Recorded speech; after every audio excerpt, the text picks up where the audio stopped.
Oi, tudo bem com vocês? Sejam bem-vindos ao canal Superando a Hemofilia. Esse é o segundo vídeo do canal. Se você ainda não assistiu o primeiro, eu vou deixar o link aqui embaixo para que você possa acessar. E se você gostar desse vídeo e dos outros, eu peço que vocês curtam, compartilhem, porque o objetivo desse canal é espalhar informação sobre hemofilia e eu agradeço muito se você puder me ajudar a fazer isso. No vídeo de hoje, a gente vai falar um pouquinho sobre como é ser pais de crianças com hemofilia. Eu, como mãe de 2 meninos com hemofilia, posso dizer para vocês que não é fácil, claro que não é fácil. Acho que ser pai, ser mãe também não é fácil, né? Mas as dificuldades que a hemofilia traz na nossa vida são totalmente possíveis de se superar. Quando a gente tem do nosso lado os profissionais certos, a gente consegue superar e consegue olhar para a hemofilia de uma maneira mais tranquila e com menos medo, menos insegurança. Os profissionais que mais nos auxiliam são os enfermeiros e enfermeiras, né? São as pessoas capacitadas para te ajudar, para te ensinar a fazer a medicação no seu filho e também para ensinar os próprios hemofílicos a fazerem a medicação neles mesmos. E também é muito importante que a gente busque ajuda psicológica, ajuda de psicólogos que vão nos fortalecer e vão nos ensinar e nos ajudar a encarar tudo isso da melhor maneira possível. Porque eu acho que a primeira tendência nossa como pais, né, é proteger os nossos filhos. Quando a gente recebe diagnóstico de hemofilia, vem muito medo na nossa cabeça, né, muitos medos. Muita insegurança, medo do futuro, pelo menos comigo foi assim. Eu acredito que com a maioria dos pais também foi assim, né? Eu acho que o nosso primeiro impulso é de segurar essa criança, de proteger, de não deixar que ela se machuque, né? Para evitar que ela tome o fator, por exemplo, porque uma grande dificuldade é que o tratamento da hemofilia é feito através de injeção na veia. E isso pode ser uma dificuldade para algumas pessoas, né? Algumas crianças não têm veias boas, mas para a grande maioria das pessoas a gente consegue sim superar isso, né? Como eu já falei antes, com a ajuda dos profissionais certos. Daí as nossas crianças podem ter uma vida plena, podem crescer, se desenvolver, porque a gente não pode segurar e proteger e colocar as nossas crianças numa redoma de vidro. Quando meu filho mais velho era menorzinho, uma vez uma mulher falou para mim assim, ela sabia que ele tinha hemofilia, ela falou para mim: nossa, se fosse meu filho, eu nem mandaria para a escola. Eu contrataria uma professora particular para que ele pudesse ficar em casa do meu lado. Gente, vocês acham que isso é certo? Claro que não. Como impedir uma criança de se desenvolver, de conviver com outras crianças? Isso não vai ser bom, né? Na cabeça daquela mulher, ela estava protegendo, mas é o contrário, né? Ela estava criando mais mal do que bem, fazendo mais mal do que bem para aquela criança. Ela estaria, né, se ela tivesse um filho, estaria causando mais mal do que bem para essa criança, né? A gente tem que ter em mente que os nossos filhos têm total capacidade de se desenvolver e de ser como outras crianças, né? Tem a questão de ter que tomar o fator, mas com isso eles podem sim brincar, se divertir em aniversário, dormir na casa do amigo. Então, gente, é isso. A gente tem que olhar para os nossos filhos que têm hemofilia, não como a hemofilia, e não ficar o tempo todo lembrando disso e nem se colocando no papel de vítima e nem colocando eles no papel de vítima, né? Porque eles são totalmente capazes de superar todos os desafios que a hemofilia traz. E nós também, como pais, também somos capazes. E para o bem deles, é importante que a gente olhe para eles como uma criança normal, como outra qualquer, que tem alguns cuidados a mais, né, como o tratamento, mas que tirando isso, é uma criança que tem total capacidade de crescer e se desenvolver e ser feliz. E numa das minhas andanças na internet, pesquisando sobre hemofilia, eu encontrei um texto num blog de um hemofílico que se chama Marcos, hoje ele é adulto, e nesse texto ele falava um pouquinho sobre a infância dele, né, ele sendo hemofílico, como os pais dele lidavam com tudo isso. E ele viveu numa época em que não tinha o tratamento que nós temos hoje.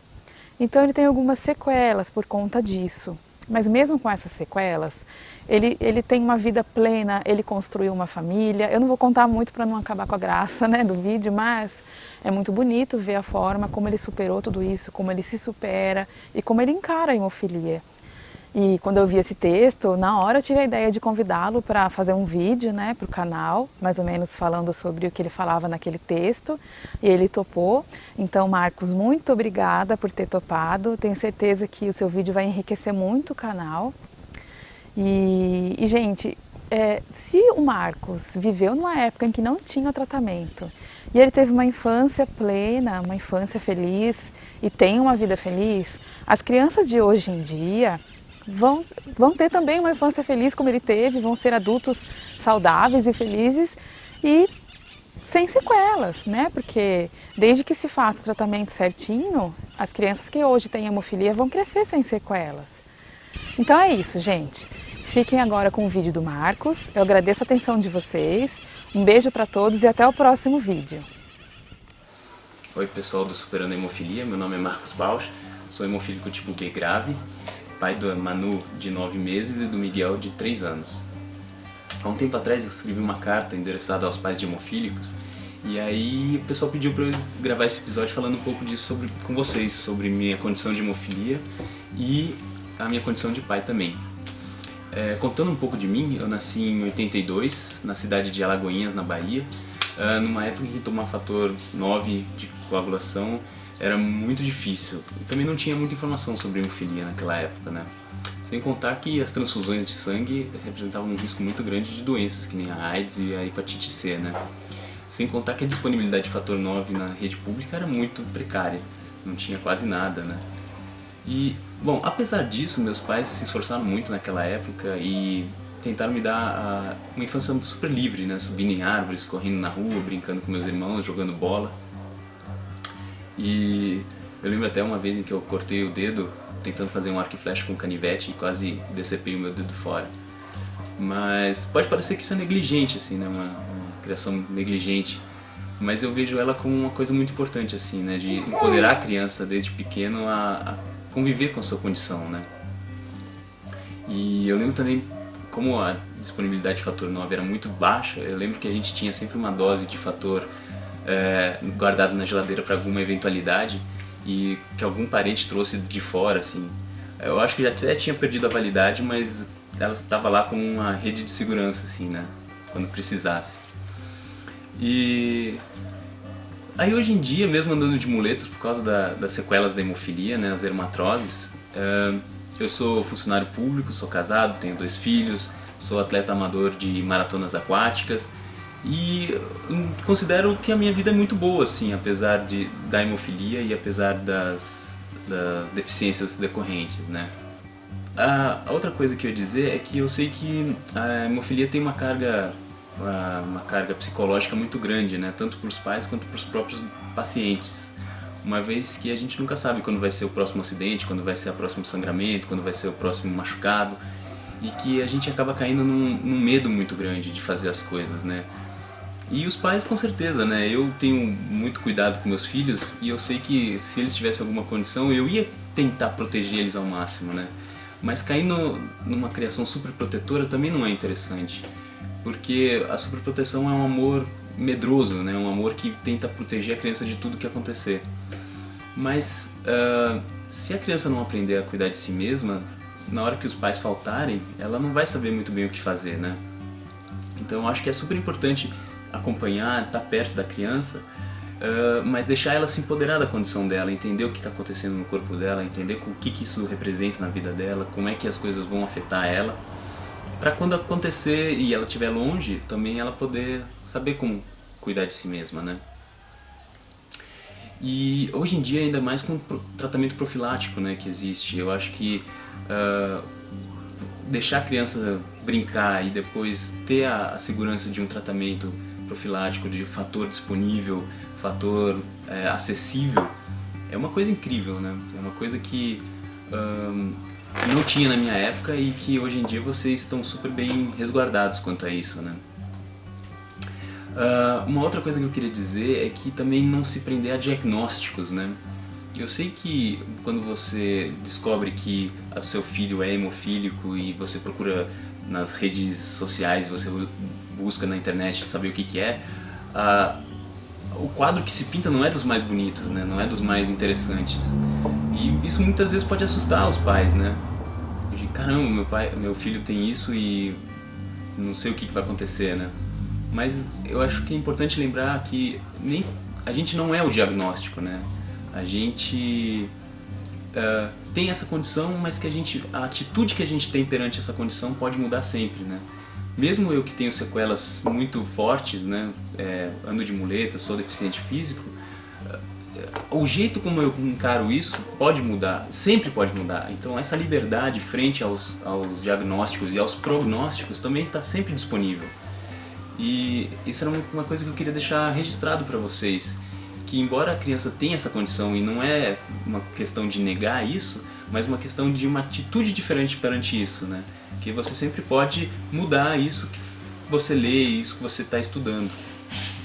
Nisso entra o empoderamento também da criança, que ela pode ser outra coisa, né? E que então deixar a criança o mais livre possível é uma coisa importante. Deixar ela se machucar, deixar ela se brincar, deixar ela crescer, de alguma forma traz uma evolução para a própria criança, né? E para os pais também, porque conforme a gente vai ampliando nossos limites, a gente vai deixando o medo de fora, assim, né? Então, bom, resumindo, o que eu queria dizer é que vocês não deixarem o medo tomarem conta da criação de vocês. Não é não sentir medo, é não deixar o medo tomar conta das decisões, né? Não deixar ele tomar conta da vida. E sempre lembrar que a gente tem uma liberdade sempre perante os diagnósticos, né? Uma liberdade diante dos prognósticos que pintam pra gente. E que a gente pode sempre usar dessa liberdade para mudar a atitude que a gente tem perante as coisas. Bom, isso tudo para dizer que se no passado a hemofilia era um grande problema e os hemofílicos também enfrentaram muitas dificuldades perante essa condição, hoje em dia a realidade é diferente. E você pode deixar sua criança brincar e fazer estripulias, que se ela se machucar, ela vai ter o tratamento por perto, ela vai ter muito mais acesso ao medicamento do que era antigamente. Podar as possibilidades de interações do seu filho por causa do medo só vai criar uma criança assustada e medrosa. Enquanto que se ela tiver exemplos, pais, cuidadores por perto que saibam enfrentar as limitações e essa condição de uma forma aberta, de uma forma corajosa, de uma forma com atenção, né? Ela vai ser uma criança muito mais empoderada e com certeza mais feliz. Então, só para finalizar, eu espero que esse episódio ajude vocês de alguma forma, eu espero que essa minha fala ajude vocês a lidar com isso. E qualquer coisa também, existe muita informação, eu posso deixar o meu contato também para vocês. E qualquer coisa, estamos aí. Obrigado.